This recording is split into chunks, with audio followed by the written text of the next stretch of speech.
como esses menores, empresas menores aí, normalmente, como que elas destravam essa barreira inicial? Pra vocês terem ideia, naquela época, eu tive cliente que via mais valor em fazer um jingle e colocar na rádio do que subir campanha no Facebook e no Instagram. Complicado, né? Ninguém paga um salário de sênior pra um cara que é júnior querendo ser sênior.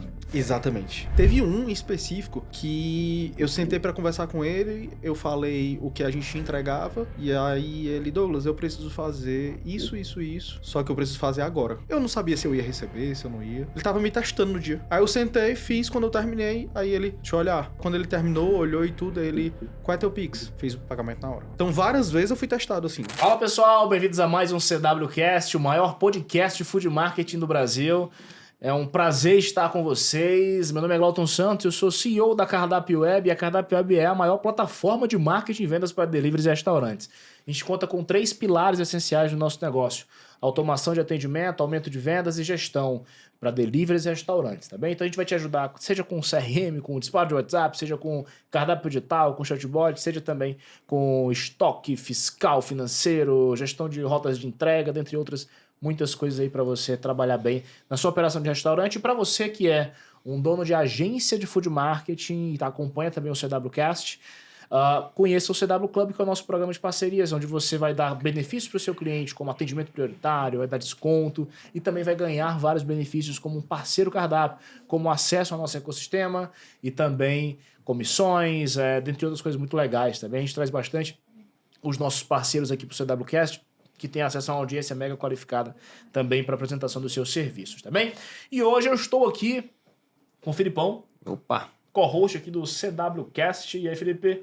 Fala comigo, meu nome é Felipe Alexandrino, sou co-host aqui no CWCast e vamos para mais um papo, né? Vambora, show de bola. Aqui na descrição vai ter link para você se inscrever no programa de parcerias da Cardápio e também para você conhecer Cardápio Web, tá certo? Boa. E hoje nós estamos com um convidado diferente aqui no CWCast. Nós estamos com nada mais, nada menos do que Douglas. Douglas, ele é dono da agência de marketing que a gente contrata dentro da Cardápio. Na Cardápio Web a gente tem um time de marketing interno, tem umas 20 pessoas por lá, e nós temos também uma agência de marketing especialista no segmento de SaaS, que nos auxilia com alguns dos projetos que nós temos dentro da empresa. O Douglas, ele veio de um mercado super interessante, que é o mercado de agência de marketing para SaaS, mas antes disso ele já teve um restaurante, e ele já teve uma agência de marketing focada em restaurante também, tá? Então ele traz um pouco da visão pra gente do que é um cara que neste momento está fora do setor de food, olhando para todo esse ecossistema que nós viemos construindo em conjunto aqui como Cardápio Web, entendendo que o mercado de food mudou, tá diferente de quando ele tinha uma agência de food. Ele tinha uma agência de food lá para 2018, onde ele focava em food marketing, encontrou vários problemas numa época pré-cardápios digitais. Então ele vai trazer um pouco dessa visão dele pro nosso bate-papo também. E agora vou passar a bola pro Douglas. Por favor, se apresenta pra galera, Douglas. Prazer estar aqui com vocês. A gente tá no mercado aí de marketing e vendas aí pelo menos 10 anos, né? Uhum. É um mercado que não é fácil, não é um mercado que qualquer pessoa pode dizer que domina aquilo que faz. E é um mercado, apesar de não ser fácil, é muito recompensante, né? Muito bom. A gente, assim, eu sou CEO da Boca hoje, né? A minha agência se chama Boca porque a gente nasceu como Boca, focando em food marketing lá em 2017, 2018. Antes disso, eu já era profissional de marketing. Uhum. Então, acabou que, quando a gente entrou ali em 2017, 2018, não existia cardápio digital nenhum e a gente entrou pensando em focar no food marketing. E Boca é porque com a boca você fala, com a boca você vende, com a boca você se conecta, né? E com a boca você também come. Então, acabou que a gente trouxe esse nome muito forte aí para poder tentar se conectar mais com o mercado. Mas quando a gente chegou no mercado de food, cara, muito complicado, porque... Food em 2017, 2018, pessoal. Compartilha um pouco de como é que era esses primórdios do food marketing, o que é que funcionava, o que é que não funcionava, né? Qual a diferença do mercado antigamente para hoje em dia, né? Mudou muita coisa. Mudou muita coisa. Naquela época, o outdoor era o forte, o panfleto era o forte. A gente teve cliente que a gente começou a anunciar, sei lá, em novembro. No mês que a gente anunciou, O cliente, não, Douglas, isso não foi vocês que fizeram, foi o outdoor que eu tô aqui há 1 ano trabalhando, que trouxe esse resultado. E eu disse assim, cara, mas tu tinha um faturamento X e a gente aumentou aqui pelo menos 30 mil reais no teu faturamento dentro de um mesmo mês, não foi um crescimento ao longo desse ano, foi de uma vez. E aí ele, não, mas aí foi exatamente o que a turma do outdoor me falou, o outdoor ia dar resultado exatamente nesse tempo. Então, era uma época que era muito difícil fazer marketing, porque quando a gente subia campanha no Meta Ads, que antigamente era Facebook Ads, né? Mudou recentemente. Quando a gente subia campanha no Facebook Ads, a gente não tinha métrica de nada. A gente não... Lá nas campanhas, a gente não conseguia marcar um page view, a gente não conseguia marcar um intent checkout, a gente não conseguia marcar um purchase, a gente não conseguia marcar nada. E isso dificultava muito para a gente dizer, olha, você teve um faturamento X... das campanhas e justificar isso num relatório bonito. Então, acabava que a gente não tinha relatório para mostrar para o cliente que fosse realmente convincente, sabe? Era um relatório que era ali baseado no social media, era lá nos primórdiozinhos daquelas ferramentas de agendamento de postagem. Eu sei. Que doideira. Era bem complicado. E aí você tinha que entregar... Como você não tinha como justificar o que a performance tinha de resultado, você acabava ficando ali com medo de perder o cliente. Vamos incluir ali um foto, um vídeo para poder ver se satisfaz ele de alguma outra forma. Só que aqui nesse caminho a gente estava dando um resultado bacana. Mas até pra gente era complicado dar esse resultado porque a gente não sabia para onde ir. Ficava sem tatear. Ô Douglas, e por que nesse time tu não tava focando no e-commerce? Tava todo mundo nessa febre do e-commerce, o e-commerce era bom de traquear, você conseguia mostrar resultado claro. Por que tu foi pro food? O que te motivou a ir pro food e não pro e-commerce? É assim, quando... Era o time do e-commerce. Hoje tá a época do food, mas naquela época era a época do e-commerce. De fato.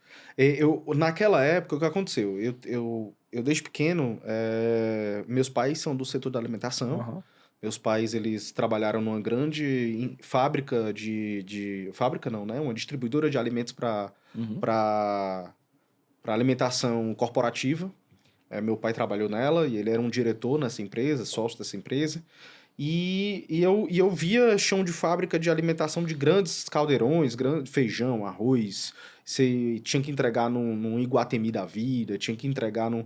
Então era um negócio legal que eu vivi, eu cresci nesse ecossistema ali de food. Depois que ele saiu dessa operação, ele montou a própria operação dele de restaurante. Montou um restaurante, chamava na época Feijão e Companhia. Então, quando eu tinha 11 anos, ele me colocava lá para trabalhar. Você pensa que é filho do dono, vai ter mordomia? Pois vá ali pra Copa lavar prato, vá ali pro bar bater caipirinha, vá ali pro caixa receber conta, pagar a conta. No dia do pagamento do salário dos funcionários, vamos ali sentar comigo, eu quero que você veja como é que é o pagamento do salário dos funcionários. Sua mãe, que eles trabalhavam sempre juntos, né? Sua mãe tá ali fazendo a contabilidade do mês, vai ali sentar com ela, aprender como é que faz. Quando ele ia pro banco, vamos ali pro banco comigo, que eu quero que você aprenda como é que negocia com o gerente. Então, acaba que desde pequeno eu tive que acabar, assim, estudando e trabalhando num ritmo muito acelerado junto ali com eles. Foi muito focado no food, aprendeu sobre isso e quando saiu quis montar uma agência focada em food. Exatamente isso. Mas então não tinha nenhuma conexão pra falar, cara, eu acho que o e-commerce era melhor, queria focar em food porque foi o que tu viveu a vida inteira. Exatamente. E ainda se uniu também ao fato de o quê? Minha namorada, na época, que hoje é minha esposa, ela estava em formação em gastronomia. Entendi. Então, os dois ali... Foi sempre conectado com muito food, conectado né? com food. Então, tem uma trajetória conectada com food. E como é que... Bom, tu tinha uma conexão muito forte, de repente tu saiu do food. Qual foi o principal problema, o principal motivo que te fez desistir do food market lá em 2017, 2018? Cara, esse atrito com o cliente mesmo, essa dificuldade de mostrar resultado. Só pra tu ter ideia, na época, a gente chegou a montar no WordPress, usando o e-commerce, um mini cardápio digital para tentar traquear. E era só ali para os nossos clientes, porque senão, assim, mesmo assim ainda era complexo. O negócio só funciona se realmente tiver hábito de consumidor, né, cara? Exatamente. E assim, era um negócio muito complexo, porque o WordPress já não é uma aplicação open source, né? Ela não é uma aplicação fácil de gerir. Então, você imagina aí você ter que gerenciar 30, 40, 50 WordPress. Não era algo fácil, tinha que ter um desenvolvedor em casa para dar conta de algo que era uma ferramenta para trabalhar melhor. Então, assim, era uma coisa que eu não podia cobrar mais, porque no fim, eles não enxergavam isso como um a mais. Eles queriam era que funcionasse. E... Nessa época, o iFood ele já era forte? Cara, o iFood, nessa época, ele tinha... Não era tão forte. Não era tão forte, não. Eu gosto sempre de fazer um paralelismo do que aconteceu com o mercado de marketplace lá da Amazon e com Shopify da vida, ou Nuvem Shop, como que acontece hoje com o Food Delivery, com o iFood, Meituan, DoorDash e as plataformas de cardápio digital. Que é basicamente a mesma coisa que a gente está vivendo agora, né? Que permite que as agências entrem para o food e consigam mostrar resultado. Que eu acho que o problema que tu enfrentou é um problema que todo mundo enfrentava. Que é, poxa, o cara me contratou. Tô fazendo um anúncio, mando o cara pedir pelo WhatsApp. Tô fazendo um anúncio, mando o cara pedir pelo Instagram. Às vezes o restaurante não entende que aquilo ali não necessariamente foi realmente o resultado da agência. Às vezes esse cara que quer pedir pelo WhatsApp, pelo Instagram, ele não chega a pedir de fato, porque pode ser um lead meio desqualificado. E aí não tem ferramental para conseguir fazer aquele negócio funcionar, que é onde entra essa revolução que aconteceu dos cardápios digitais. A gente estima que hoje cerca de 10% do mercado de restaurantes já aderiu a algum tipo de ferramenta para vender no digital através de cardápios digitais. A gente imagina que nos próximos anos isso é uma tendência, pelo menos nacional, e a gente acredita muito na tendência global nesse aspecto também, replicando o que aconteceu no mercado de marketplace. E justamente porque no marketplace tradicional como a Amazon, você não pede marmita, você não pede pizza, você não pede hambúrguer, você pede eletrônico, você pede roupa, você pede sapato, você pede óculos, mas você não compra comida por lá. E o fato de você não comprar uma comida que tem que ser entregue na mesma hora, é por conta da falta de tecnologia desses grandes players olhando para o mercado de food de uma forma que, poxa, eu preciso adaptar muita tecnologia para fazer funcionar. Da mesma forma como as plataformas de e-commerce, você não costuma pedir no e-commerce uma marmita, um hambúrguer, um sushi, porque não é feito para isso. Precisou surgir tecnologia de dentro do próprio mercado de food, olhando para esse segmento de food diretamente e adaptando o produto para isso. A jornada de compra do cliente ela é diferente. Os desafios que você encontra dentro do mercado de alimentação eles são diferentes. E cada um desses desafios foi sendo resolvido pelas empresas que nasceram dentro do segmento. Sejam os marketplaces de food delivery, sejam os cardápios digitais também, que é como se fosse o e-commerce do restaurante. Então a gente enxerga hoje um ecossistema muito maior para você entregar resultado para donos de restaurante que querem trabalhar marketing. Então a agência consegue ter mais ferramenta para fazer esse negócio acontecer. Qual é a tua visão dos próximos anos vendo esse movimento? Cara, eu acho que a tendência do mercado de food é acontecer mais ou menos o que aconteceu, por exemplo, no e-commerce, que ele cresceu muito, mas só que a gente tem muito mais espaço no food do que no e-commerce. Essa é a minha visão, porque assim, depois que a gente saiu ali do mercado de food, o motivo principal era esse, porque o atrito era muito grande, eu tinha um estresse muito alto dentro da agência. Então, rapaz, eu acho que eu vou sair daqui, vou para outro mercado, porque tá muito complicado ficar aqui dando murro em ponta de faca, e eu vou para um mercado onde eu consigo traquear, onde eu consigo mostrar e justificar a minha presença. Isso também vem muito com o sucesso do cliente, né? Eu tenho que ter certeza que eu tô traqueando e tô entregando, porque quando eu faço sucesso do cliente com o meu cliente, ele, justifica manter esse cara ou até aumentar o ticket desse cara. Então, acaba que eu saí desse mercado para poder ir pro e-commerce, eu saí desse mercado para ir para captação de lead. E mesmo quando eu fui para e-commerce, eu fui para e-commerce de vinho, eu fui para captura de lead, a gente foi para distribuidora de alimentos, a gente chegou a atender muita turma do food service aí, né? Ainda teve muito food service aí a gente atendendo. Então, a forma como eu enxergo daqui a 5 anos é muito do que o e-commerce fez. Só que a gente tem um espaço enorme aí, coisa que o e-commerce não tem. Ele, cara, tem... Como assim não tem? Não tem porque ele tem loja de moda, tem loja de... Abre-se muito mais restaurante e operação de delivery, na minha opinião, do que operação de varejo focada em e-commerce como é hoje, entendeu? Tu sente então que o mercado de food não é um mercado maior que o varejo digital? Porque em teoria o e-commerce... Beleza, acho que não tem nenhum varejo que supere o de food, mas todos os varejos que trabalham e-commerce juntos, em teoria... tem supostamente um mercado maior que o mercado de food. Acho que ele tá falando em questão de expansão, né? Que abre mais restaurantes e deliveries.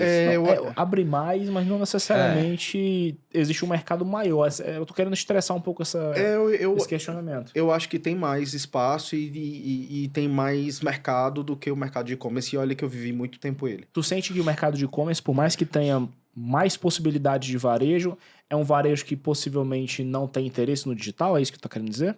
Não, é porque o mercado de varejo, assim, hoje no e-commerce, assim, ó, você vai lá na Amazon, monta uma loja dentro da Amazon e aí começa a revender de um distribuidor autorizado pela Amazon. Não sei se vocês conhecem um pouco desse ecossistema. Não conheço. Para você vender dentro da Amazon, você tem que ter produtos que tem código de barra, que tem escala direitinho, que está registrado. Com certeza. E ou você produz os seus próprios, que não é fácil, ou você importa da China, vende container, ou você compra de um distribuidor local, que o distribuidor local já é autorizado pela Amazon. Isso aí é como vender no Amazon FBA aí, que a galera fala muito. Do mesmo jeito, mais ou menos a mesma coisa, Shopee. Agora o TikTok Shop tá vindo aí com uma força forte, tá vindo com uma força maior, mas o mercado de e-commerce, onde você sobe campanha no Meta Ads, sobe campanha no Google Ads, eu tenho moda, eu tenho jogos, eu tenho vários mercados.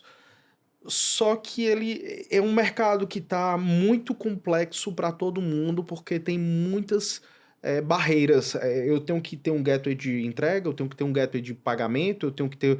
Ah, Douglas, isso tem no food? Tem, mas as barreiras que se sofre no e-commerce para alguém realizar a compra, o nível de consciência que se precisa ter para realizar uma compra é muito maior do que no food. Entendi. Tá querendo dizer que o consumidor final de e-commerce, ele é um consumidor mais difícil de adquirir do que o de food. Ele tem mais medo de comprar um copo desse do que comprar uma pizza. Entendi. Uma pizza é isso é mais real. fácil. A pizza ele pode pagar na entrega para ver se funciona a primeira vez. Exatamente. Ele tá um mais baita insight disposto. diferente. É um baita insight. Ele tá mais disposto a comprar ali do que... Você tem uma barreira de consciência. E se o produto for mais caro ainda... o nível de consciência é maior. Nas campanhas de performance, você tem que... o que a gente chama lá de janela de conversão, né? Nos anúncios. A janela de conversão tem que ser maior. Quando você vai falar ali para e-commerce, quando você fala para homens consideram mais ainda, dependendo do produto. Então, você é uma janela maior ainda. Então, diferente de comer algo. Esse é um insight interessante porque é algo que acontece. Quando a gente vai comprar alguma coisa, sei lá, Mercado Livre ou Amazon, a gente olha questão de avaliação, olha quantas pessoas compraram lá, mas, sei lá, vamos supor que a gente entra no iFood da vida, o que eu olho lá é se a foto é bonita. Não, mas você olha no iFood as avaliações. Eu acho que o ponto que o Douglas trouxe, que eu acho que é talvez o que eu considero mais inteligente aqui dessa análise que ele fez, é de que o cliente de e-commerce, ele realmente não compra fácil não, cara. Sim, sim. Ele demora a comprar, ele não é aquele cara que, eu bati o olho, não, ele vai olhar o Instagram, vai ver se tá tudo certo, ele vai olhar um monte de coisa até ele decidir comprar. O de food não, o de food é mais simples, porque, na pior das hipóteses, eu boto pra pagar na entrega, se a pizza não chegou, eu não perdi meu dinheiro. Isso aí, o e-commerce não tem, é uma grande desvantagem que faz com que esse mercado realmente perca consumidores. Isso é um puta do insight. Facilita a adesão do cliente final, né? É isso. E aí acaba que, por exemplo, se você for inteligente... Na venda direta também, né? Isso. E assim, ainda tem o outro fator. Se você for inteligente na hora de montar uma operação de food, e eu acredito que tem muita gente inteligente no Brasil, você fatura mais com a margem até muito boa em relação ao e-commerce. Tu acha isso? Eu acho. Eu tenho a certeza. Assim, se você souber montar uma operação... Eu tenho amigos que têm operações de Dark Kitchen. Eu acho que eu não preciso nem falar o que é uma Dark Kitchen. A gente está no lugar certo. Que a galera sabe. A galera sabe o que é. Tem operações de Dark Kitchen que o cara tem uma operação... eu tenho uma operação só de pizza.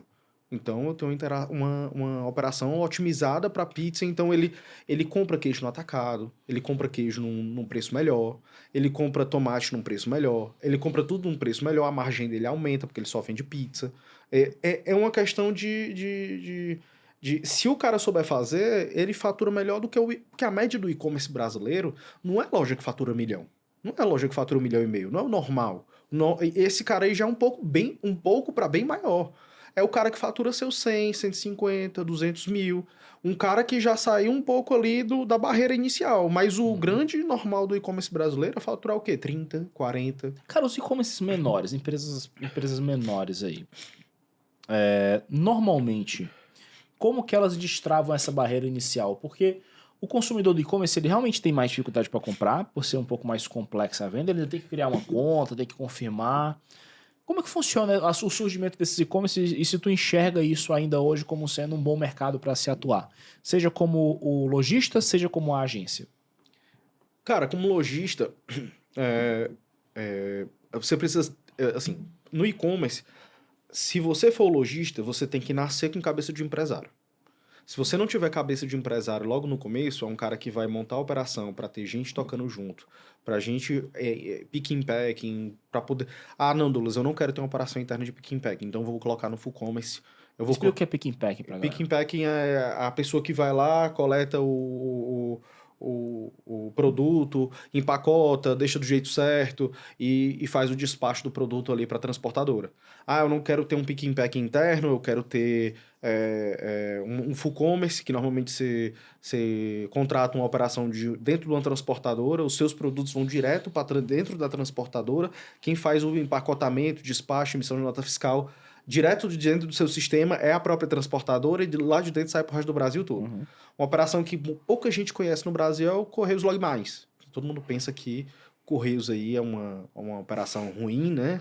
Mas os Correios Log Mais é uma operação de logísticas feita para e-commerces e ela faz exatamente isso. Os funcionários do Correios tem uma série de prateleiras lá dentro. Quando sai um pedido do seu no e-commerce, ele vai lá, coleta, embala, emite a etiqueta do Correios e vem um boleto pós-pago ali com o volume com as etiquetas emitidas no mês.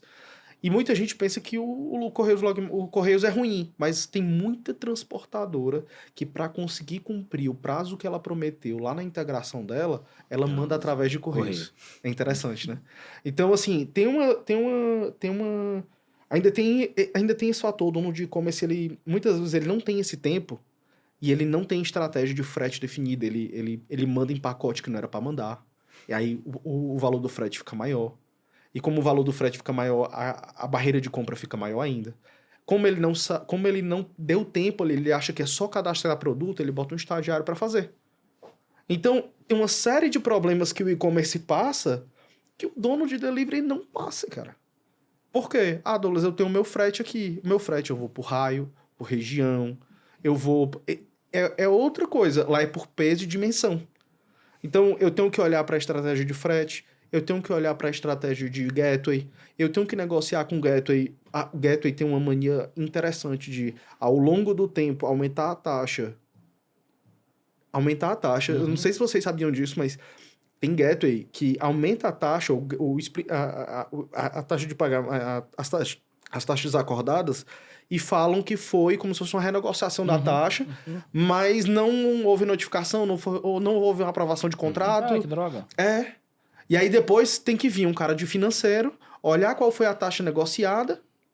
Ei, peraí, a taxa negociada não foi essa daqui, não foi essa. Peraí, vamos olhar desde quando isso começou. Aí lá vai pegar aquele dinheiro todo que foi pago ao longo do tempo para retomar e fazer reembolso, que é possível. Só que quem é que tem um financeiro que vai fazer isso? Cara, muito interessante essa visão. Qual a diferença, então, no mercado de e-commerce para o mercado de food? Vamos elencar aqui as grandes diferenças que tem entre um e outro. Vantagens e desvantagens de cada um. Cara, assim, vantagens do food. Outra coisa importante, a liquidez. Tu já teve cliente de e-commerce, né? Já tive cliente. Eu tive e-commerce. Tu teve e-commerce? Eu tive verdade, e-commerce. verdade. Ah, é verdade. Tu teve e-commerce que faturou muito alto, inclusive. Eu tive e-commerce. Eu tive e-commerce dropshipping. E aí, o que acontece? No food, a gente tem ali estratégia de frete, que é mais fácil, entre aspas, não tem tantas barreiras como no e-commerce tradicional tem.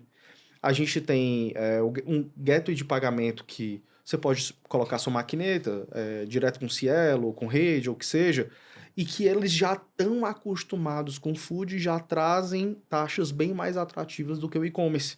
Porque quando você abre um e-commerce, como todo e-commerce que nasce, existe uma dúvida, será se vai dar certo ou não? Então as taxas já começam altas. Se você falar com o gerente da, sei lá, da Pagar.me, por exemplo, um grande gateway de pagamento, ele vai chegar assim, essa daqui é a nossa taxa atual. Tá, mas como a gente faz para negociar? Cresça a sua operação que a gente vai lá e negocia essa taxa. Mas em teoria o food também é isso, não? É porque a diferença de taxas é realmente mais... Considerável? Considerável. Você chega ali num Pagar.me, num Cielo, num Rede com a taxa de 4, 4,5, 5. Mas eu acho que o food é parecido também, É? eu acho. Eu não sei se tem uma diferença tão gritante. Até onde eu lembro, Eu tem. não tenho certeza, na verdade. Até onde eu lembro, por exemplo, no Food a gente já consegue iniciar com taxas de 3, de 2,9. Porque o restaurante ele é conhecido por ser algo que vai crescer mais rápido, porque não precisa de uma validação tão grande como é do e-commerce. Eu não tenho essa. Eu não tenho essa percepção, na verdade. Eu não sei. Essa é uma informação que eu não sei, né? Isso já. É uma percepção que eu tenho, que Aham. eu acho que a percepção que Ah, não, Douglas, a operação desse cara é montar hambúrguer em casa, beleza, é uma coisa. Mas eu vou montar uma operação um pouquinho maior, eu tenho mais facilidades do que... O e-commerce, ele tem assim, esse cara nasceu agora. Vamos aqui para outro aspecto. Esse cara nasceu agora, de novo, tocando no mesmo assunto em relação à consciência de mercado. Esse cara nasceu agora, ele tem Instagram, ele tem WhatsApp, qual é o canal de relacionamento dele? Tem avaliação, isso para e-commerce. Uhum. Eu vou pagar e eu vou descobrir se eu levei um golpe ou não daqui a tantos dias, dada o tempo de entrega. O cara que compra de um restaurante vai receber daqui a alguns minutos. Então, no máximo que ele vai dizer, a comida é ruim ou a comida é boa, ou então atrasou o pedido ou não atrasou. Então, a minha barreira de crescimento é menor, porque eu consigo fazer uma estrutura de vendas onde as pessoas elas estão mais propensas a comprar. Esse, para mim, é um pró do food em relação ao e-commerce. Mas tu sente que isso impacta as taxas dele? Impacta Entendi. claramente. Assim, é uma coisa, uma percepção minha que... Não é uma percepção, por exemplo, que eu tirei da cabeça, pra também não... Porque eu realmente não faço a menor ideia. Eu tô por fora disso. Eu não vou falar do meu achismo, coisas que eu vi mesmo acontecendo, entendeu? Legal. Por exemplo, eu tenho um cliente, eu tenho amigos, na verdade, que são do e-commerce, iniciam com taxas assim e vão reduzindo ao longo do tempo, porque o fatoramente justifica. Entendi. Eu tenho pessoas que estão no food ou no mercado de varejo tradicional, aquele cara que tem loja, isso também, então é um ponto. Quando o cara tem loja, o gerente vai lá, visita e a taxa já é mais atrativa. Entendi. Porque ele vê que tem uma estrutura por trás, ele vê que entendeu? Não, tem uma equipe por trás, então não é uma coisa que A loja tu fala física, né? Física, por exemplo, uma loja de varejo, sei lá, de roupa, vai. Sim. Então, existe uma confiabilidade maior. E no e-commerce existe uma tendência muito alta da turma que abre uma loja, abre um CNPJ, vende muito. No dropshipping isso é uma brincadeira boa, que a galera pega e diz assim, rapaz, esse aí foi um drop sem shipping, né? Que ele vende, mas não entrega. Então, existe até uma brincadeira dentro do dropshipping. Rapaz, se não entregar, o ROI é maior, entendeu? Então, é uma brincadeira que assim, vamos lá, é errado, pô. Sim. Errado, isso é obviamente errado. Então, assim, tem uma série de barreiras aqui quem é que tá conseguindo fazer com que essa barreira seja quebrada? Mercado Livre e Amazon. Por quê? Porque ele tem um CD em cada estado, entrega em um dia, olha aí a barreira sendo reduzida. A operação logística é melhor, porque ela distribui por... O Correios Log Mais hoje já tá fazendo isso também. O que eles fazem? Fulano, você tá vendendo 1.000 unidades do seu produto por mês, mas só que lá na região da Amazônia, você tá vendendo pelo menos 50 todos os meses. Vamos mandar lá pro nosso CD na Amazônia 50 itens, 70 itens por mês? Aí ele, por quê? Porque vai acontecer o quê? Quando a gente manda para lá, o frete médio daquela região, entregando direto da região, vai reduzir.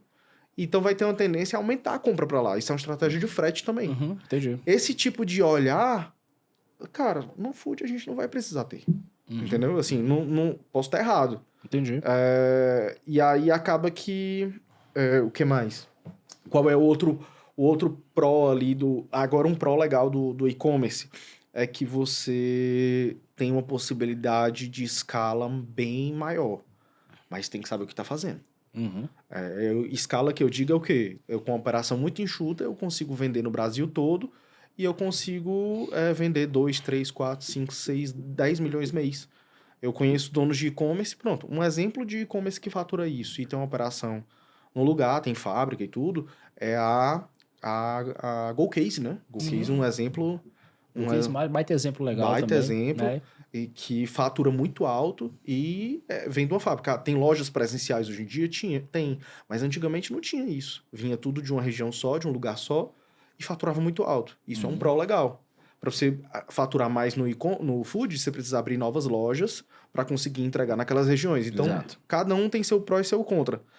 Na minha opinião, o momento do food chegou. Vamos olhar como a nível de agência, vamos lá. Que acho que a nível de food e o cardápio digital versus o e-commerce, a gente consegue entender bem. Deu para entender muito claramente aqui as vantagens e desvantagens.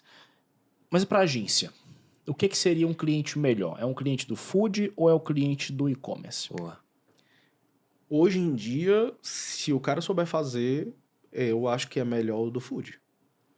Porque o do food, ele tem um nível de consciência. Agora, chegou no momento onde eu consigo justificar resultado. Então, essa turma tá animada. Entendeu o que eu quis dizer? Entendi. Essa turma tá animada. Vixe, eu nunca tinha visto resultado na minha vida vindo da minha agência de marketing.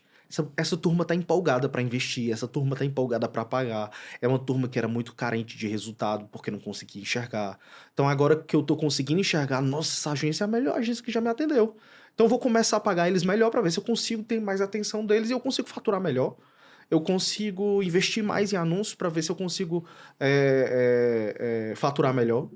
Eu vou preparar meu mise en place, minha operação, meus cozinheiros, vou contratar mais gente para dias específicos para que a minha operação rode melhor e eu consiga atender a demanda que essa agência está me trazendo.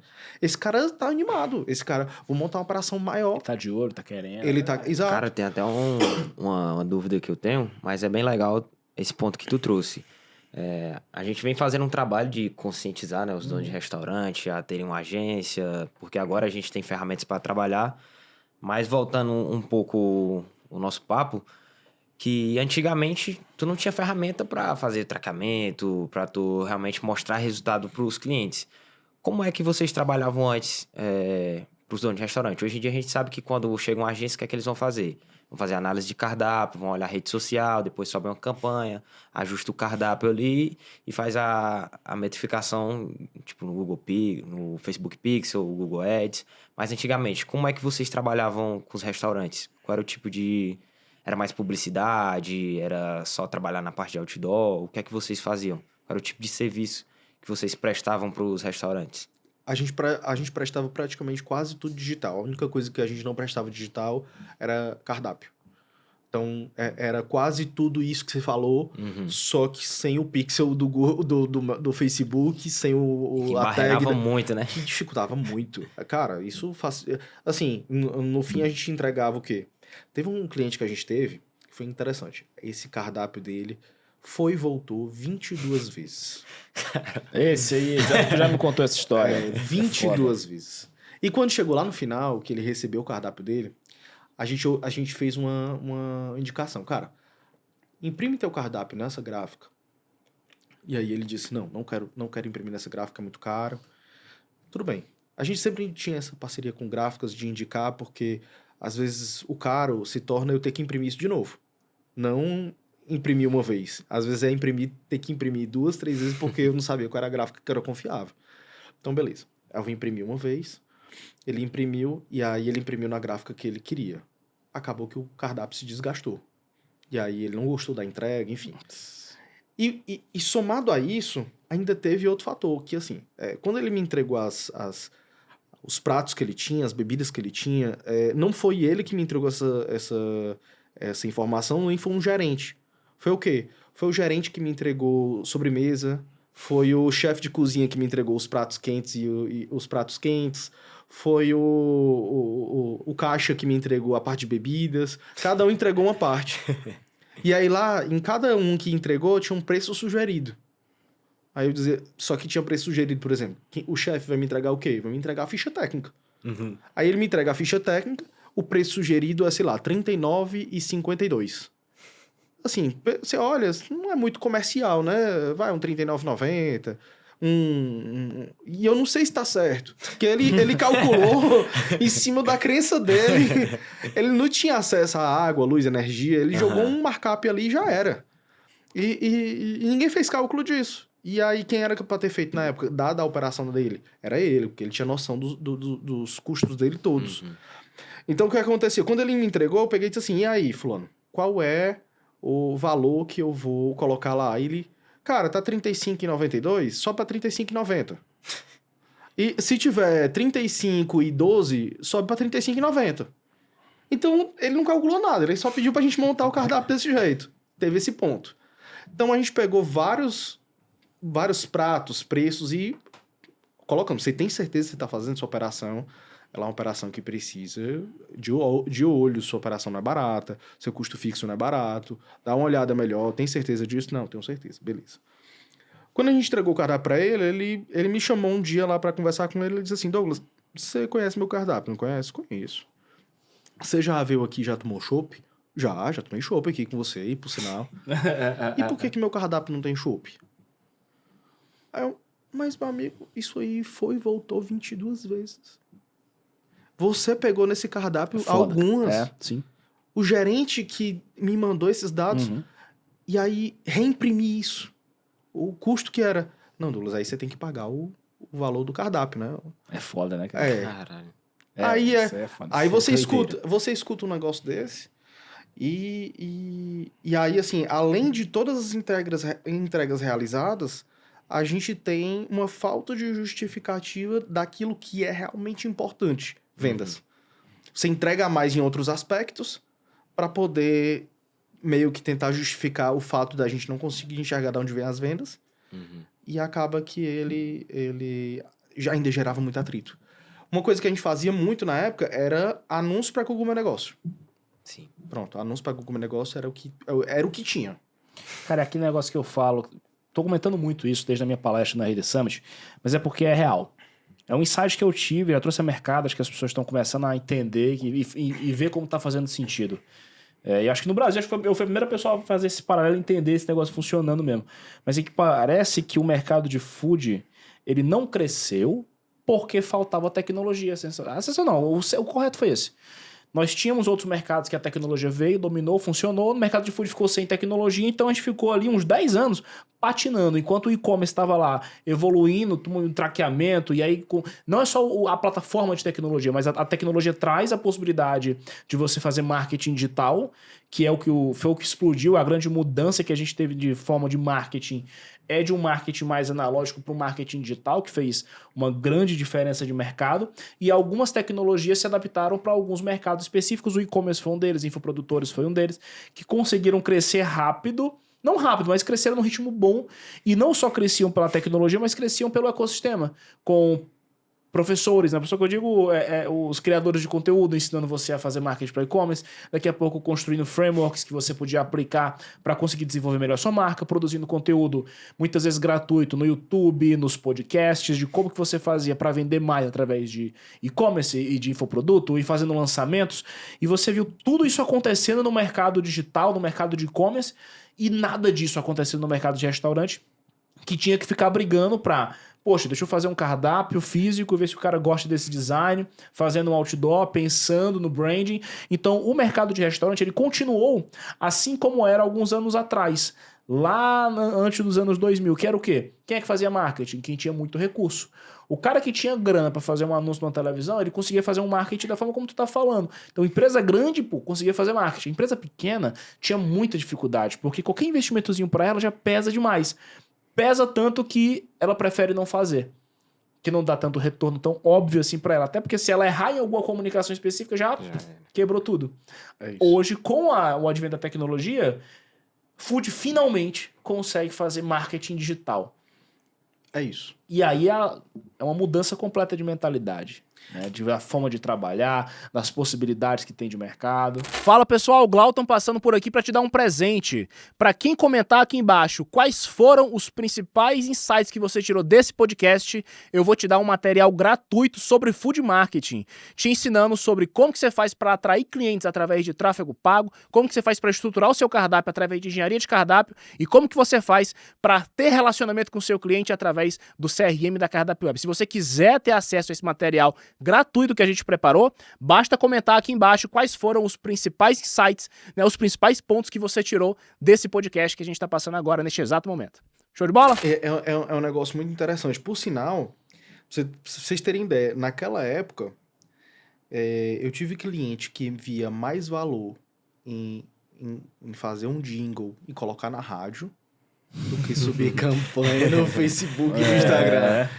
Complicado, né? E quando ele ia mostrar o jingle, ele mostrava todo animado. Ficava legal o jingle, mas, cara, deixa eu te falar. Deixa eu te contar a notícia aqui. Porque o mundo já tava no digital. Olha que loucura. O mundo tava no digital, o mundo já não tava mais no analógico como era antigamente. Então o resultado analógico já era menor. Já era menor. O resultado digital já era maior, só que o restaurante não tinha acesso à tecnologia para trabalhar. Olha que maluquice, né, cara? Doideira. E para um mercado tão grande. Um mercado gigantesco, né? Como aconteceu isso e demorou-se tanto para olhar para um mercado como esse e assim, veio aí os cardápios digitais e assim, na minha opinião, para mim é uma relação muito positiva. Porque eu até estava comentando contigo que eu tô pensando em abrir um braço de food na minha agência. Isso é interessante. Olha aí. Por quê? Abriu novamente, voltar para o food. Né? Para voltar para ele, abrir um braço de food. Por quê? Porque hoje em dia, por exemplo, você é uma agência de SaaS.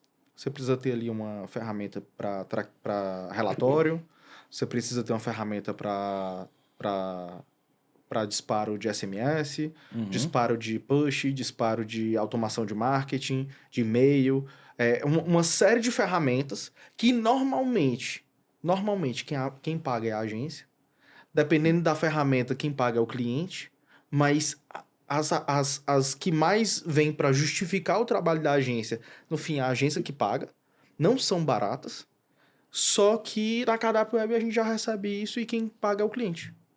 Então, e ele paga feliz. Então, vem com a relação de que agora eu tenho um relatório para mostrar, um relatório detalhado dentro da Cardápio Web, eu tenho um disparo em massa, eu tenho integrações, eu tenho tudo que eu preciso num canal só.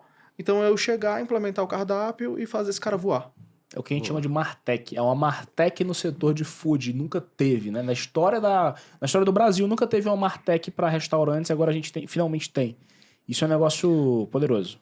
Exato. E assim, é o que eu falo para vários amigos donos de agência, quando me perguntam, Douglas, vale a pena entrar nesse setor? Cara, eu ainda não tô de volta, mas eu acho que vale muito a pena agora, porque o mercado de food é um mercado que você vai conseguir agora entregar resultado, mostrar resultado, vai conseguir justificar e a tua relação hora-homem e contas que você consegue atender fica desbalanceado. Você precisa ter você consegue ter uma equipe mais enxuta para entregar um resultado muito legal para o cliente. Tem um processo mais escalável do que uma agência de SaaS, por exemplo. Sim, que tudo muda muito. Você pegar um cardápio web é completamente diferente de você pegar um pipe drive, um marketing de empresas diferentes. A Totalmente visão diferente. como é. Pegar uma TOTUS é diferente de vender uma cardápio web. Tudo isso complica muito o trabalho da agência. E quanto mais você nicha, mais especializado você fica, mais você entrega valor naquilo que você entende, né? Exatamente. E é diferente do que fazer para um SaaS de saúde, para um SaaS de educação. Você tem que entrar naquele mundo, conhecer daquele mundo, para conseguir saber quais são as dores daquele mundo, traçar ICP daquele mundo. E muitas vezes isso aí eu vou te falar, é difícil você ter um bom gerente que te ajude. Às vezes é o founder que tem que ir lá aprender de tudo e nunca sai do operacional. Fica sempre naquela pira de, pô, eu preciso entregar resultado para esse meu cliente, para isso eu preciso estudar, ou então eu preciso contratar um cara muito bom que vai conseguir ter essa visão 360. Esse cara é muito difícil de achar. E não é barato. É nada barato, é super caro. E aí você começa a criar muita complexidade pro negócio. Aí o nicho te dá mais escala, e um nicho como o nosso te permite ter mais escala ainda, porque ele tem uma especificidade que todo mundo usa o cardápio digital, a estratégia de todo mundo vai ser meio parecida. Você vai ter uma mudança ou outra nos players que são maiores, que vão precisar de uma estratégia de branding, mas até para esse cara maior, você botar também um ticket médio maior. Exatamente. Acaba que com um ticket médio maior você justifica ali uma equipe maior, mais sênior. Exato. E assim, vamos lá. Eu não sei como é que tá o mercado tão bem. Acredito eu que eu ainda sei, mas vou traçar da minha época pra cá, vai lá, pizzaria. Pizzaria, de um ticket menor a um ticket maior, Se eu for olhar para esse setor dentro do food, ele é super escalável e assim, não muda tanto. Exato, a estratégia é parecida. A estratégia é muito parecida. Hamburgueria, também do mesmo jeito. A gente tem ali estratégias muito parecidas. Então, às vezes você consegue ter uma agência só focada em hamburgueria, uma agência só focada em pizzaria. E assim, já foquei em pizzaria, agora eu consigo abrir um novo braço, tá rodando bem aqui, agora eu vou pra hamburgueria. O cara consegue fazer uma agência grande hoje no food. É isso. Porque tá mais fácil de ser replicado. Sim, e entregar um bom verdade. resultado, que é o mais importante.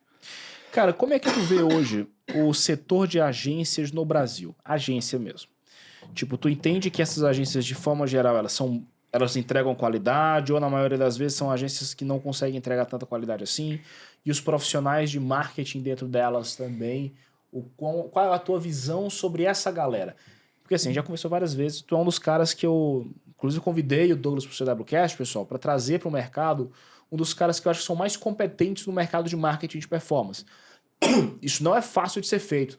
Traqueamento, SEO, o próprio tráfego pago, quando você para procurar os melhores profissionais, você encontra pouquíssimas pessoas que realmente entendem de um nível mais acima.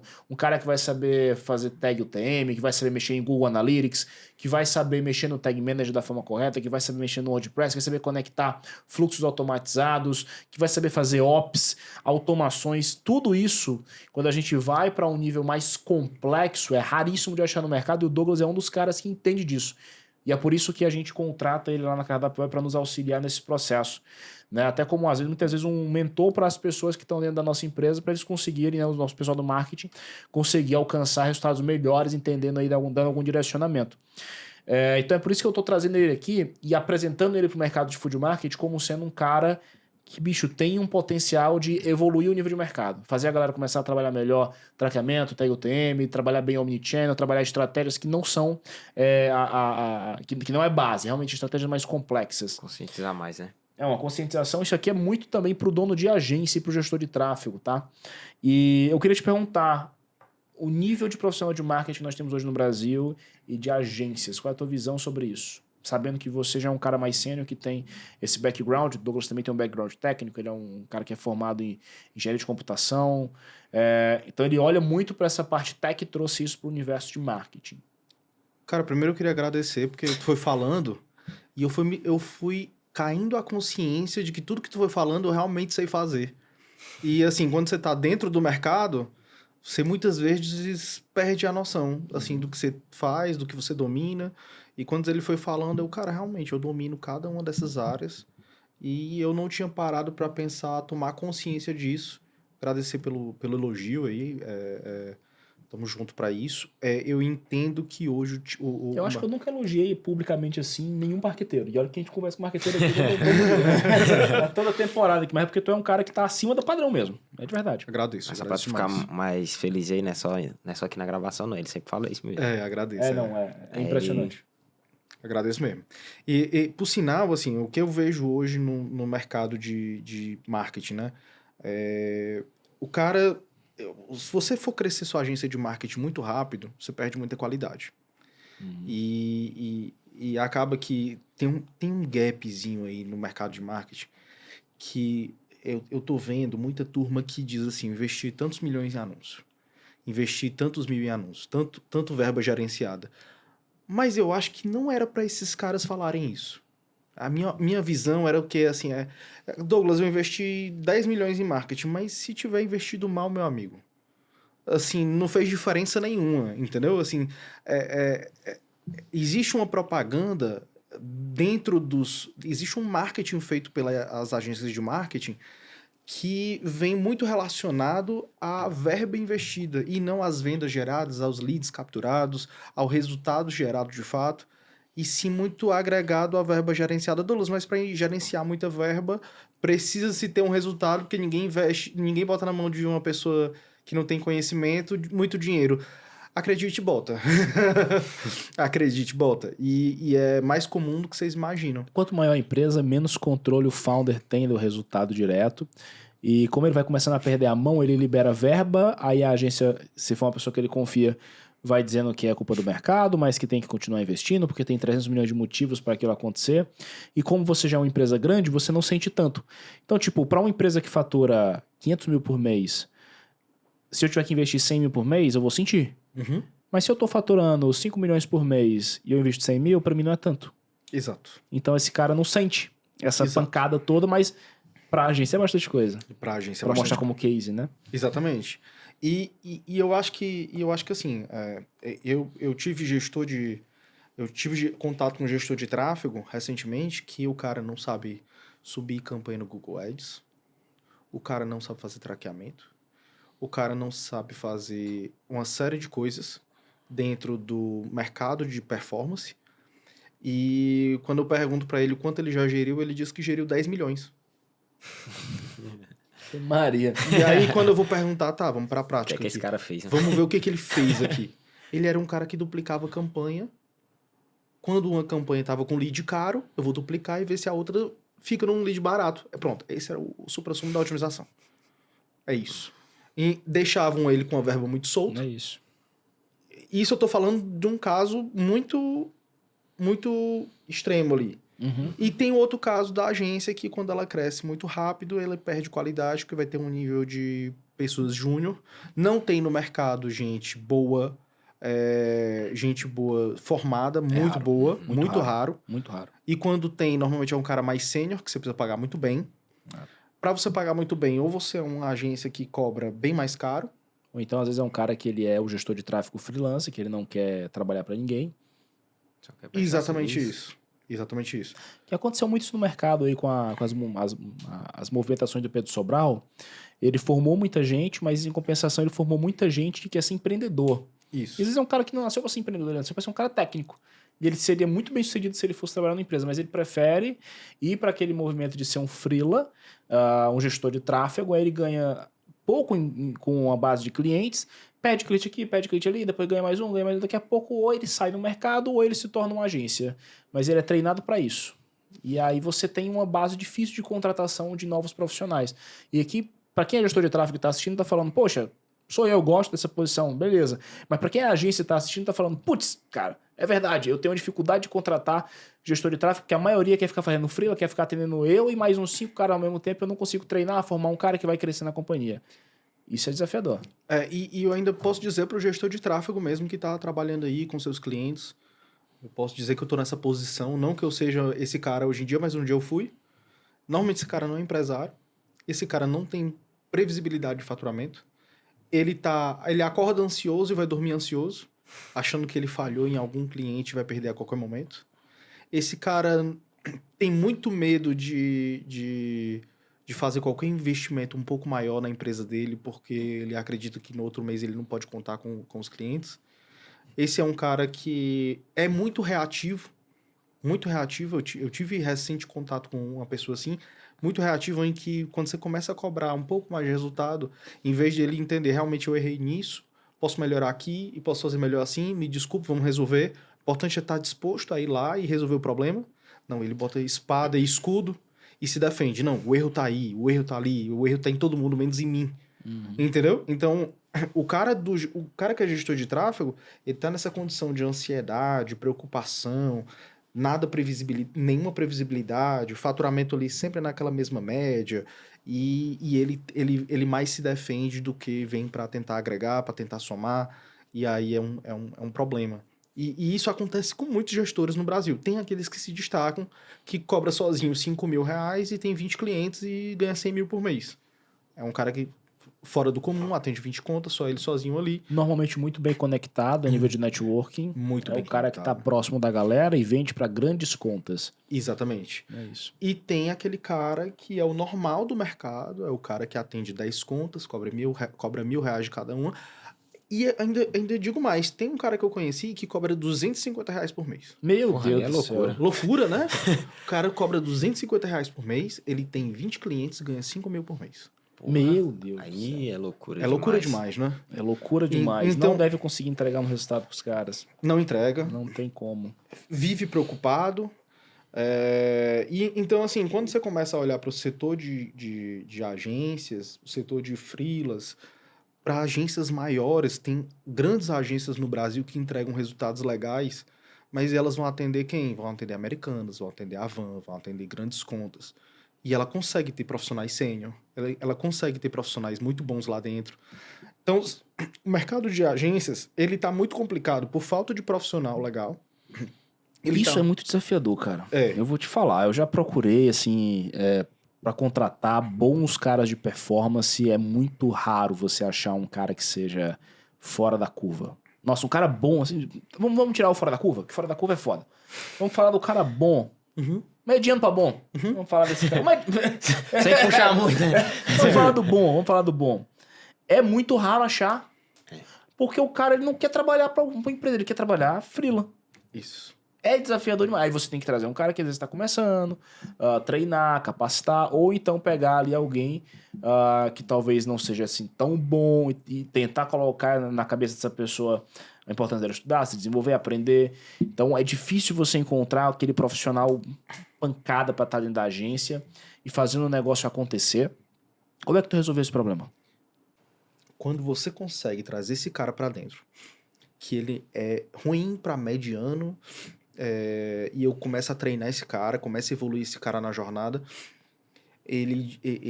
por faltar o profissional no mercado, ele é convidado por outros lugares, aliciado por outros lugares para ser levado para aquele outro lugar.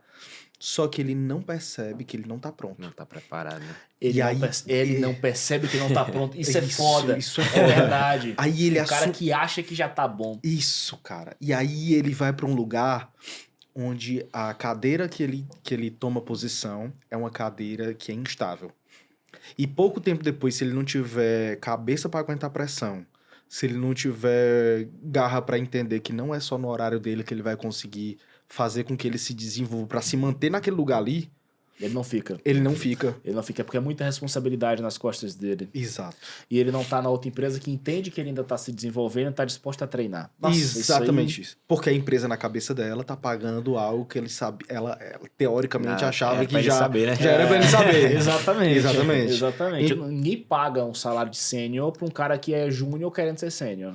Exatamente. E aí é um mercado Se eu pago bem, eu espero a porra de um profissional pronto. Exatamente. É isso. E é um mercado que, por eu ter ali um mercado de mentorias que prometem uma riqueza antecipada, prometem sonhos antecipados, essa galera quer viajar enquanto trabalha, essa galera quer ir pra Suíça enquanto trabalha, essa galera quer antecipar um sonho, quer ter carro importado enquanto tá... É o nômade digital. É o nômade digital. É uma galera que por conta disso antecipa sonhos. Sim. E aí ele olha para aquela oportunidade com outra empresa ou com clientes que ele pode atender e acaba que ele fica querendo antecipar um sonho que ele não está pronto para esse sonho. E acaba que se torna um gestor de tráfego não estável. Que ele pode ser demitido. E ele entende, quando ele chega lá, ele entende, puta, que besteira que eu fiz. Ou eu vou ter que ser muito rápido aqui, ou eu me lasquei. Porque se eu sair daqui, o lugar que eu tava não vai querer me aceitar. Então, entendeu o que eu tô querendo dizer? Assim, é meio complexo. Você tem que ter coragem para sair do emprego e ir para outro numa posição acima se o seu emprego não tiver, se o seu empregador atual não tiver disposto a te subir. Exatamente. Escuta o empregador atual, que se o cara tá falando, porra, cara, não tá preparado ainda, não vou fazer uma contra para você porque você ainda não tá preparado, escuta, porque tem alguma coisa ali. Claro que vai ter um empregador filho da mãe que vai querer enrolar o funcionário, isso aí sempre tem. Você tem que conhecer as pessoas com quem você trabalha. Mas tem muito caso que o cara quer dar um voo, às vezes ele não tá preparado, se ele, bicho, dá tudo errado. Isso é muito perigoso. É isso. E aí é uma dica para todo mundo que tá assistindo aqui o podcast, é o quê? Você é gestor de tráfego, tá trabalhando numa empresa, como o Glauton falou agora. O seu empregador tá vivendo o dia a dia com você. Ele sabe o que você é capaz de entregar, o que você não é capaz de entregar. Ele tá ali no íntimo. A nova empresa não tá nesse íntimo. Então, ele sabe exatamente em que ponto você tá. Ele sabe qual é a remuneração que você consegue para aquele seu momento. E vou te contar, eu queria poder pagar mais para minha turma. Mas eu entendo que determinadas pessoas da minha turma não estão no momento. É isso. É isso. Vai ter um momento que eles vão chegar lá. Como é que eu faço hoje em dia? É o seguinte, chegou aqui um traqueamento para ser feito. A gente cobrou tanto do traqueamento. Lá a gente tem os números transparentes, eu não sei se eu já contei isso para vocês. Todo fim de mês eu tenho uma DRE e essa DRE é mostrada para a equipe toda. Eu mostro custos, eu mostro tudo e a própria equipe diz, não, Douglas, tira isso daí, não está sendo usado para nada. O fornecedor tal tá dando só trabalho, não era pra gente estar pagando esse cara. É uma turma que se compromete ali porque a cada 6 meses, 3 meses, a gente faz uma pequena divisão ali entre a turma e a turma quer que tenha mais caixa na empresa para poder ter uma divisão legal, né? Então, acaba que isso influencia muito. Eu aprendi isso numa empresa que eu trabalhei de tecnologia chamada Uno, do Caíto Maia, é um cara que eu admiro muito. Caíto Maia não é o da Chili Beans, não, esse cara? Não, o Caíto Maia não, perdão. Caíto. É porque é Caíto o nome dele, eu confundi completamente. O cara tá vendo a Chili Beans. O cara tá vendendo óculos, mano. Vendendo Eu não óculos queria falar, não, que tava trabalhando no shopping vendendo óculos. vendendo óculos tecnológicos, programando óculos. Aí é foda. Eu queria Fazendo dizer, criativo aqui, ó. O nome dele era Caíto, eu não lembro o segundo nome dele. Troquei Mas não completamente. era Maia. Não era Maia, não era Maia. Achei ele vir, tudo bem. É um cara que eu admiro muito. Eles implementaram lá, um dos diretores dele era o Maurício. Eles implementaram um modelo de que cada profissional que trabalhava lá tinha uma pequena cota da empresa, uma cota que eles estabeleceram e a cada tantos meses era feita uma divisão de lucros. E é mais ou menos o que a gente está seguindo lá. E aí eu lanço desafios para a turma. Eu sei que, por exemplo, vamos supor que você trabalhasse lá comigo. Eu sei que, por exemplo, uma coisa que você não entrega bem que você não sabe fazer é traqueamento. Uma coisa que você não sabe fazer é traqueamento. E aí eu lanço o desafio. Cara, vamos fazer o traqueamento de tal cliente? Aí ele, cara, mas eu não sei. Pois tá aqui o curso, tá aqui como fazer, aqui é o desafio e se você conseguir completar esse desafio, eu vou te dar uma bonificação de tanto. Então a gente faz isso porque o cara acaba recebendo uma bonificação, ele fica... Eu formo ele fora do horário de trabalho. Que eu digo pra ele... Muito massa. Eu digo pra ele, cara, é o seguinte, você não vai fazer aqui. É uma coisa que você tá aprendendo nova e você tá recebendo por fora. Então, além de receber para aprender algo novo, você tem que fazer fora do horário, não é comigo aqui. E aí ele, cara, se empolga. Teve outro lá que não sabia mexer no N8N. Uma ferramenta hoje amplamente usada. Eu preciso disso no N8N. Você pode aprender a fazer isso, daqui o desafio é tanto. E a turma vai coletando desafios lá e recebe a mais por conta disso. Além do dia a dia. Acaba que no dia a dia eu colho os frutos. Logo depois ele já sabe fazer N8N. Logo após ele já sabe... Ele sabe fazer integração de ferramenta. Ele sabe fazer um traqueamento. Ele sabe subir uma campanha no Google Ads. Acaba que isso se desenvolve de uma forma natural com premiações. E eu acho que é um estímulo bom, né? Muita gente se estimula com Pix na conta, né? Entendeu? Então, legal. É uma coisa que a gente está cobrindo lá. Legal. É uma coisa que a gente está cobrindo lá, porque o que acontece? Quando eu tenho um profissional muito júnior, ele tem... Normalmente, profissionais muito júniores e jovens têm uma fome grande de vencer. Então, quando você tem estímulos muito fortes, acaba que esse cara cobre isso muito rápido. Em pouco tempo, eu tenho um profissional um pouco mais avançado por conta disso. Legal. E aí, eu já consigo chegar para ele, cara, ó, naquela época tu não sabia isso, e o mercado paga isso para ter isso. Então, eu vou começar a te pagar melhor agora. Pronto. Legal. Entendeu? Então, isso aí. Justo. Douglão, vamos entrar no Papo CW? Vamos lá. Papo CW, algumas perguntinhas um pouquinho mais polêmicas. Vamos lá. Pra gente estimular a criatividade. A dinâmica é simples. Eu te faço uma pergunta e eu quero uma resposta rápida. Tá. Tu pode até se delongar um pouquinho mais, mas eu não quero que tu pense. Eu quero de bate pronto. Entendeu? Antes da gente começar o Papo CW, você que tá por aí, seja uma agência de food market, seja um restaurante... Conheça o ecossistema Cardápio Web, a maior plataforma de food marketing do Brasil. E também temos o maior programa de parcerias para agências de food marketing do Brasil, CW Club, tá bem? Quem quiser conhecer a Cardápio Web, plataforma para automação de atendimento, aumento de vendas e gestão de restaurantes e deliveries, clica no botão aqui, no link aqui embaixo, que eu vou deixar na descrição, tá bem? Para você conhecer a Cardápio Web e fala com o nosso time comercial. E para você que é uma agência, quiser conhecer o CW Club, que é nosso programa de parcerias para agências, também tem um link aqui embaixo. Para você ir lá se inscrever e falar com o nosso time de parcerias, entender como é que é ser um parceiro do Cardápio Web, quais são os benefícios de estar no nosso ecossistema, né? Seja participação em eventos, seja você ter acesso à nossa base de restaurantes ali através de algum tipo de conteúdo, seja você ganhar comissões, seja você dar benefícios para os seus clientes, donos de restaurantes e deliveries, tá bem? Vou deixar aqui na descrição. Fechado? E agora vamos pro Papo CW. Preparado, Douglas? Vamos lá. Primeira pergunta, e eu acho que essa daqui vai ser a mais polêmica de todas. De cada 100 marqueteiros, quantos são realmente bons? De verdade. 3. Porrada. 3% só dos marqueteiros no Brasil são bons de verdade. É. Com toda certeza. Com toda absoluta certeza. Na minha opinião, sim. Pelos meus anos de mercado, 3%. 3%. É. O que é que significa o cara ser bom de mercado pra ti? É o cara que recebe um problema e ele sabe conectar o problema em 5 minutos. Ele sabe qual é o problema que tá acontecendo naquele momento em 5 minutos.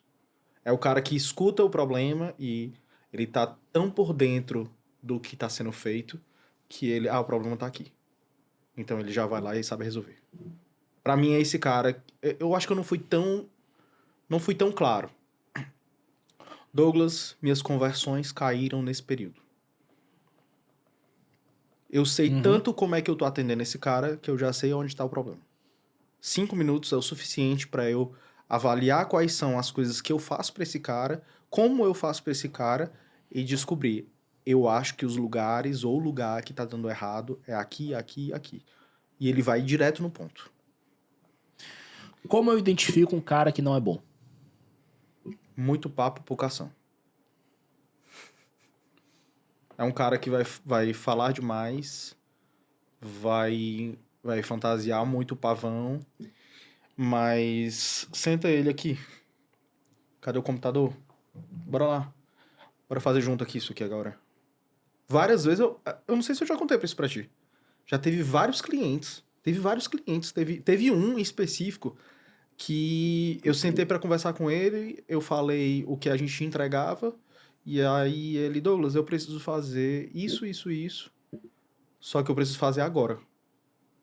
Aí eu, agora? Pode ser. Ele, senta ali no computador, bora fazer. Eu não sabia se eu ia receber, se eu não ia. Ele tava me testando no dia. Aí eu sentei, fiz, quando eu terminei, aí ele, tu tem certeza que tu terminou? Tenho. Deixa eu olhar. Isso o cliente já tinha também uma certa... nível de consciência. Um nível de consciência maior. Quando ele terminou, olhou e tudo, aí ele, qual é teu Pix? Ele perguntou quanto era a minha mensalidade. Aí eu disse, a gente cobra tanto. Qual é teu Pix?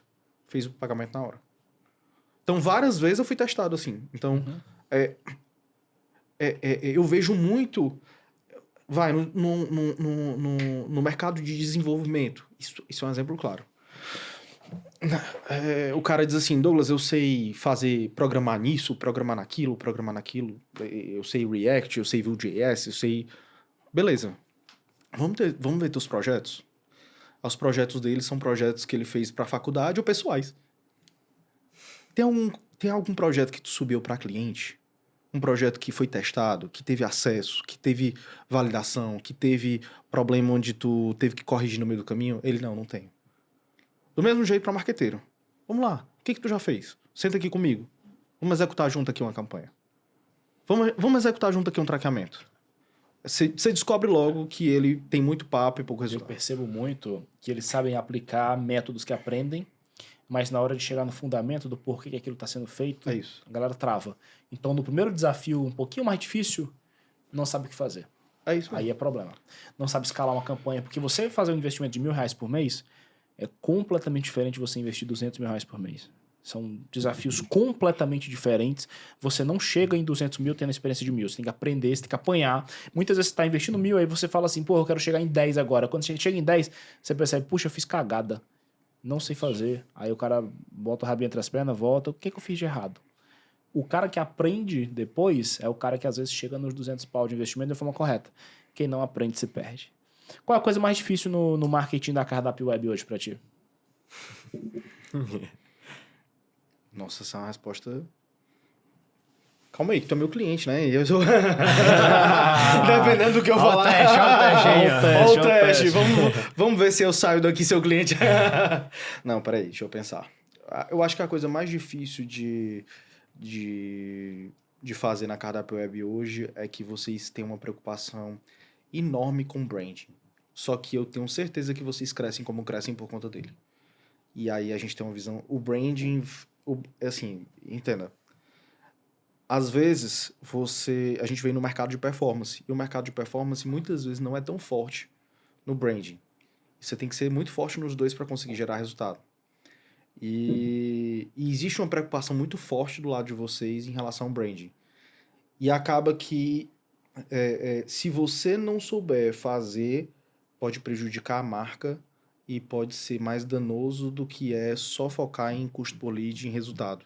Então, eu posso dizer que dentro das coisas que a gente fez, teve traqueamento, teve automação, teve uma série de coisas que a gente já fez junto aí, mas eu digo que eu acho que manter dentro do padrão de vocês, que a régua não é baixa, é o mais complexo mesmo, na minha opinião. Qual é o maior erro das agências de food?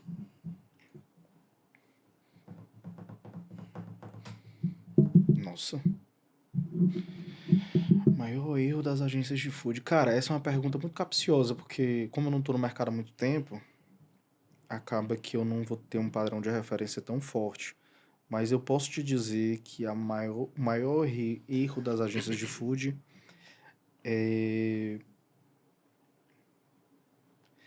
não saber as métricas, isso está muito óbvio.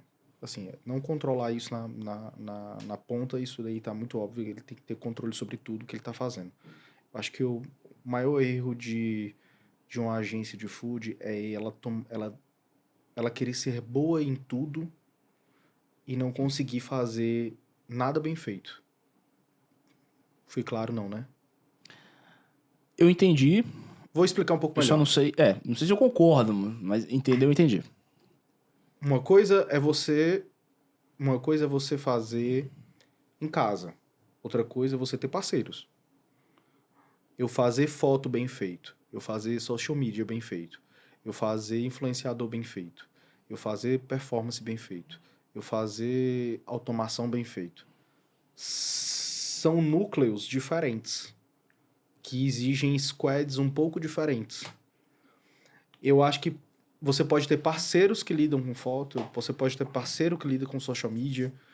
Eu posso ter algumas coisas mais estratégicas dentro de casa que é mais focado em venda. Mas se eu tiver tudo dentro, fica muito difícil entregar um resultado realmente legal em tudo. Acho que seria muito mais interessante se eu tivesse um parceiro ali para poder... Parceiro que sabe realmente fazer para poder entregar bem. Essa é a minha visão. A agência full service, ela faz sentido. Mas contanto que eu tenha um cara que eu divido essa responsabilidade aí, entendeu? Esse é Douglas. Obrigado, Douglas, mais uma vez pela participação do CWCast. Bom demais esse papo. Dá pra gente ter um conteúdo muito bacana e diferente do usual do que a gente traz aqui no CWCast. Queria te agradecer também, Filipão, participar aqui como co-host junto com a gente. E pra você que tá acompanhando a gente até agora, não esquece de se inscrever nesse canal. Se você estiver no Spotify, segue a gente também no Spotify, tá? Segue o CWCast no Instagram, é cw.cast. Acompanha o meu Instagram também, é Glauton_Santos. Vai para Cardápio Web, que é cardápio.web. Também, se você é uma agência de marketing, vai lá no cw.club, que é o Instagram do nosso programa de parcerias. Queria agradecer você pela audiência e deixar aqui o Filipão para finalizar e passar a bola pro Douglas. Boa. Valeu, galera, para quem assistiu até agora, né? Um papo muito bom. Uma visão diferente de quem não tá no nicho, já tá querendo voltar, que ele já falou aí. Papo muito bom com o Douglas. Mas passando aqui minhas redes sociais, Fê_Alexandrino. Não se esquece de se inscrever aqui nesse canal do CWCast, o maior podcast food market do Brasil. Também vai lá no Instagram, que a gente vai estar postando alguns cortes, acompanha lá o nosso conteúdo também. E agora, passa a bola pro Douglas aí se despedir da galera. Pessoal, muito obrigado pela presença de todos vocês aqui. Realmente foi um papo muito bacana. Meu nome é Douglas Barroso. O meu arroba lá no Instagram é Douglas Growth. Está se posicionando lá como especialista em marketing e vendas. Eu espero que você possa acompanhar nosso conteúdo e seja aí algo que ajude você no seu dia a dia, tanto nos seus clientes como nos seus freelas, a ter uma entrega melhor.